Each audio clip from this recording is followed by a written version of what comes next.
Alam ko marami na nakakaalam nito. Pero sa mga baguhan katulad ko, maganda to kung hindi nyo abot yung mga mic na kinoconnect sa cellphone para hindi marinig yung noise sa paligid. Ngayon ay magmumukbang tayo. Nagpabili ako ng balot at right isaw. At dito natin gagamitin ang noise reducer feature ng TikTok. Ito yung sound niya kapag hindi pa ginagamit yung noise reducer. At ito naman ang sound niya kapag ginamit na. Meron ako dito ang tatlong balot, tatlong suka, at isaw, may sauce, suka na maanghang na matamis. Try na muna natin tong isaw. Salin na natin to. Ay, hindi ko alam kung lahat merong ganon, pero try nyo din or need nyo i-update ata sa TikTok.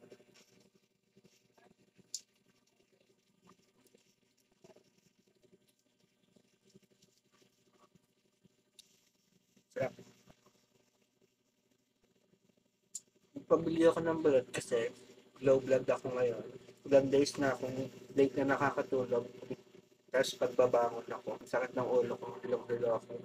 Tapos nung nakaraan, sinisipon ako. Buti ngayon, medyo wala-wala na.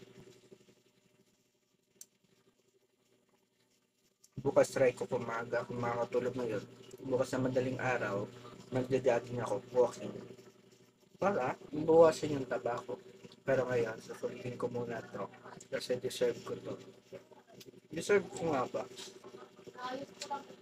By the way, kung naghahanap kayo ng libangan, try nyo na tong mini Game Boy.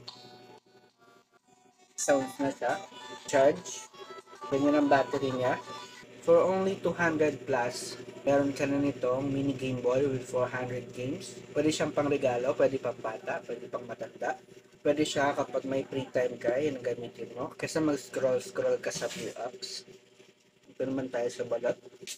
Ngayon lang uli ako kakain ng balot. Favorite ko talaga yung balot. Like super. Tuyo siya. Hindi masabaw ata. Ay, may sabaw naman. Ewan ko na lang kung hindi ako high blood din. Hindi ako mahilig mag-asin sa balot. Try natin itong suka.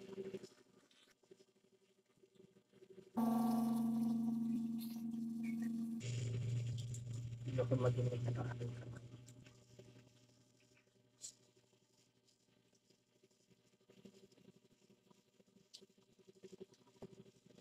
One down. Masarap sana ito kung mainit pa. Yung sisiw niya. Buhok na siya. Hindi ko gusto yung puti pero kinakain ko pa din. Kasi sayang. Kayo ba, kinakain niyo rin yung puti ng balot? Medyo malaki to. Masyado matigas. Pero kaya naman. Yung masyadong lasa. Sarap ng suka ng isaw. Matamis na maasim.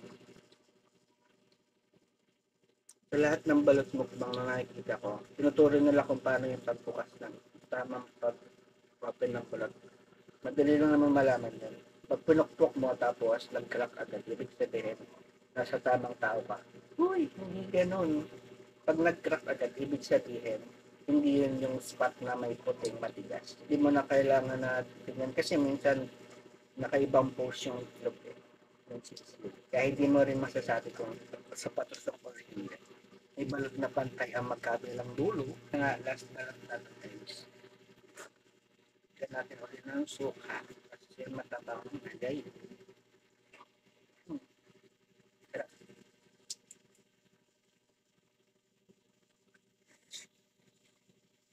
Last.